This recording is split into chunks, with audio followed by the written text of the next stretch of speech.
10 o'clock. It's time for 10 with Tim.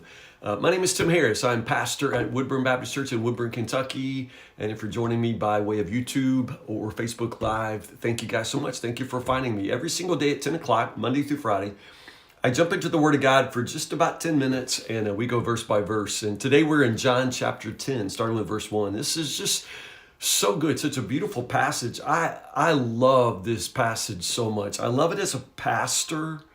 And I also just simply love it as a person whose heart runs after Jesus. So let's just jump right in. Chapter 10, verse 1. Realize who he's talking to. Jesus begins this passage using the shepherd analogy, but who's he talking to? He is talking to some Pharisees at first who were standing around when Jesus was finishing up that whole healing of the blind man speech. Remember? We talked about that yesterday. At the end of that, Jesus said that his purpose was to, give sight to the eyes that were blind, but also for those who think they can see, to show them that they're blind. And the Pharisees standing around said, "Hey, wait, you talking about us? Are you saying that you think we're blind?" And Jesus says, if you were blind, you wouldn't be guilty, but you remain guilty because you claim you can see. And then he goes on, I tell you the truth, all right? See that? Even though we got a chapter division there, that's just Jesus continuing to speak to those Pharisees. And what does he say? He sort of begins talking about what it means to be a shepherd of God's people. He's talking to religious leaders at first. Now, the audience is broader than that, and there are others around, but at first, he's speaking to these religious leaders, and he starts out saying, there are those who are not the shepherd, but they try to come into the sheep pen and take over. They stand in the place of the shepherd, but they didn't come in through the gate, and they're truly just thieves and robbers. Now, again, what's Jesus saying?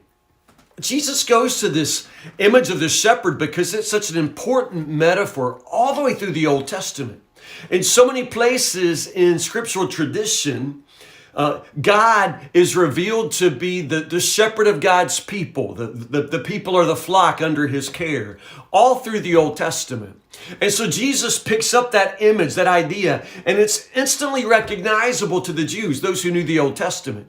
So when Jesus starts talking about the people as a flock, then again, that's Old Testament language, but he begins talking about these who come in as shepherds who aren't really the shepherd.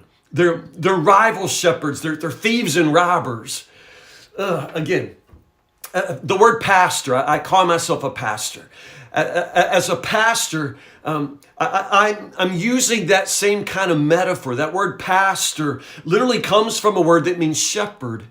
And I understand that my job is to lead and feed God's people. And this kind of passage, and when Jesus, points out that there's some who are actually, in the place of a shepherd, but they're not the shepherd, that really stirs my heart.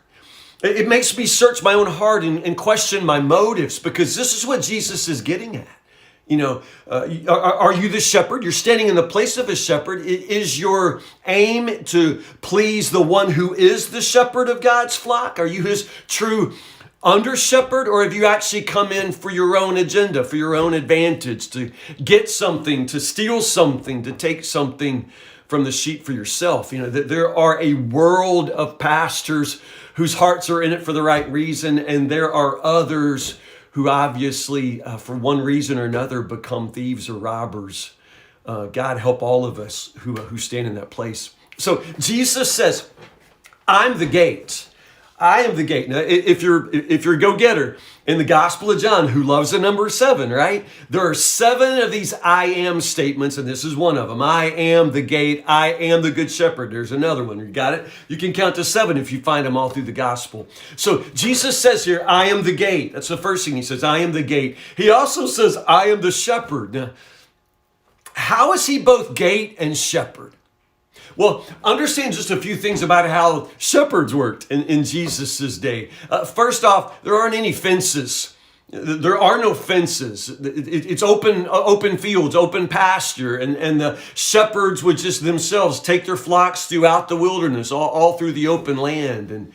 And sometimes at night, there might be a pen, which would be probably a rock wall, a low rock wall that's just there to keep the sheep together. And again, in order to protect the flock, the shepherd himself would lay down in the gap. He would lay down in the opening to make sure no sheep went out, but also make sure that no predators came in. So the shepherd himself would be the gate. The shepherd himself would lay there in the opening to protect the sheep. Now, right there, there's probably a lesson in your life, because have you ever felt like Jesus was just, blocking the door? Did you ever feel like Jesus was just laying down in the path between you and where you're trying to go? And you ever wonder why he does that? Because the answer is right here. If you ever feel like Jesus is laying down in the door in front of you, honestly, he's protecting you. Either there's something trying to come in at you, or you're trying to wander off to a place you should not go. Jesus says, I'm the gate and I'm the shepherd. My sheep hear my voice. Now, again, at night they would shepherd multiple flocks, and multiple shepherds might pen their sheep all in one place at night. But when morning comes, the shepherd would come out and just simply call his sheep. He would just call them. And the sheep would know the shepherd's voice and follow him off. Again, Jesus is just referring to the world in which everybody lived and the world that everybody knew, how shepherds worked. It's a little more strange to us. But Jesus just says, my sheep hear my voice. They know my voice and they follow me. I just love that. It's a picture of relationship. The sheep who know their shepherd, the shepherd who knows his sheep. It's this real strong word that the gospel uses here for knowing. It's to know by experience. It's to know intimately. And this is what Jesus says about you. He knows you. He knows your heart. He knows everything about you, your fears, your temptations, your dreams, the things you love. He knows all the things that make the tears rush to your eyes. He just knows you. And for that reason, he's qualified to lead you. In your life, you've gotten in so much trouble because you've tried to let your heart follow after the ones who really weren't the shepherd, right? You followed after lovers or spouses. You go from relationship to relationship, just trying to find somebody who can lead you into some sort of rich and satisfying life. And Jesus says that's what I've come to bring. We just continue to let our hearts, to let our lives follow after those who aren't the shepherd of our soul. Jesus says, I'm the shepherd, and my sheep hear my voice. They know my voice. This other thing he says here, though, about, I got other sheep too. This is part of why the Jews, their heads just want to explode. Because, what's he talking about? I've got other sheep. I mean, in the Old Testament, when it talks about God being, the shepherd of his flock, it's always, flock, singular. He has his people. And he has his flock. And now Jesus says, by the way, I got another flock. I got sheep you don't know about. And you know that they're thinking, who's he talking about? What sheep? What other flock? They have no idea who he's talking about, only he's obviously not talking about them. There are others you don't know, but I know them, and I'm going to bring them in too, because there's only going to be one flock. Understand, there's only one flock because there's only one shepherd. This is just a reminder to all of us who tend to think in very strict racial categories that Jesus doesn't. So while you think that the flock is mostly comprised of people and people who look like you and the people who you can identify with, Jesus just wants to remind you that when you actually get to heaven and you see that one flock together, it's going to be every tongue, every tribe, every nation, and you got no idea who's going to be in this flock with you. But Jesus does. So you trust him. He's the shepherd. There's other sheep you don't know about, but he's going to bring them all in. Now, in the Jewish world, what he's saying here is he's talking about Gentiles.